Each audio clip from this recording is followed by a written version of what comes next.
वालेकुम जनाब, न्यूज़ के साथ मैं हूँ वाजिद एहसास। आज हम भाई मोहम्मद रफ़ी के साथ मौजूद हैं जिन्होंने इस्लाम कबूल किया है। आप इन्हें पहले इंटरव्यू में भी सुन चुके हैं। अब हम इनकी दुख भरी दास्तान आपको सुनाएंगे कि क्या जब इन्होंने इस्लाम कबूल किया तो किसी ने ईसाईयत में से इनके जो रिलेटिव्स हैं उनने इन पर दबाव डाला या कुछ इनका हक मारा या इनके साथ कोई ज़्यादतियाँ की, तो उनके बारे में ये सब आपको आप बताएंगे। जी भाई। जी अस्सलाम वालेकुम। मैंने जब इस्लाम कबूल किया मुझे किसी अपने घर वालों से या अपने गाँव से कोई टेंशन पेश नहीं आई। ठीक है।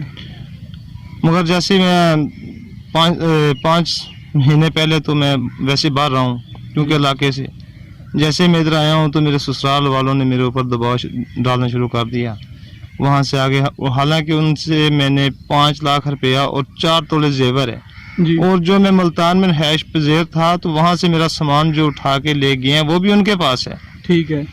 वहाँ से एक मेरे सरकारी डॉक्यूमेंट्स भी जो रिटायर्ड आर्मी के डॉक्यूमेंट्स भी हैं जी। वो भी उनके पास है। उन्होंने मेरी 2-3 दफ़ा जब रिटायर होता हूँ तो अपना वैसे हुकूमत नौकरी देती है, कोटा होता है जी। वो भी मुझे नौकरी भी मिली लेकिन डॉक्यूमेंट्स की वजह से मुझे नौकरी भी नहीं मिल सकी। जी सर, पहले आप फौजी थे या फौज में मैंने थे? आर्मी में मुलाजमत की है। सर आपने कितने साल आर्मी में? 18 साल मैंने मुलाजमत की है। ठीक है। जो आपको वहाँ से पेंशन मिली थी आप उसके बारे में कह रहे हैं? जब मैं रिटायर हुआ तो मुझे अमाउंट मिला, जो भी जितनी अमाउंट मिली थी जी जी। तो मेरे ससुराल और मेरी उसकी बेटी जी और मेरा एक साला है वो आया। ठीक है। उन्होंने कहा कि हमें ये पैसे जो है आपके पास है वो हमें दे दो, हम मकान तैयार कर रहे हैं। जी। तो जैसे मकान तैयार हो जाएंगे जहाँ तो आपको जो हम दूसरी जगह है वो दे देंगे जी। तो जहाँ आपको पैसे वापस कर देंगे जैसे आप चाहेंगे। ठीक है। तो मैंने कहा मैंने तो अपना एक बाप समझते हुए जैसे मेरा ये पैदा करने वाला बाप है जिसने मेरी परवरिश की है तो वैसे ही उसको मैं बाप समझता हूँ।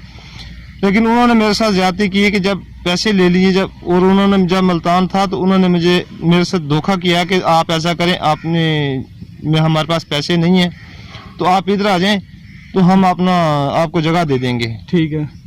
तो वहाँ सामान लेके चले गए। उन्होंने मुझे तो भगा दिया लेकिन बच्चों को उन्होंने रख लिया, सामान ही मेरे रख लिया। ठीक है। और जो है ना पैसे दिए।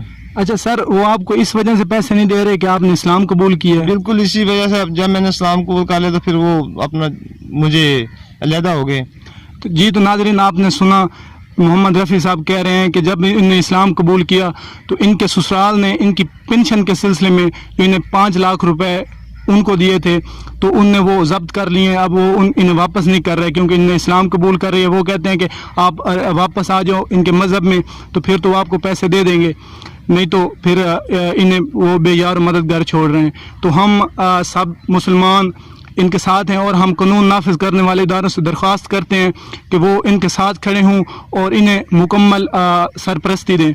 और जितने भी बड़े लोग हैं हमारे इलाके के, जितने भी बड़ी सियासी शख्सियात हैं और SHO थाना रंगपुर से हम अपील करते हैं कि इन भाई को इनका हक दिलाया जाए और इन्हें इस्लाम में आने की जितनी भी मुश्किलात पेश आ रही हैं उनसे इनका दामन छुड़ाया जाए। जी।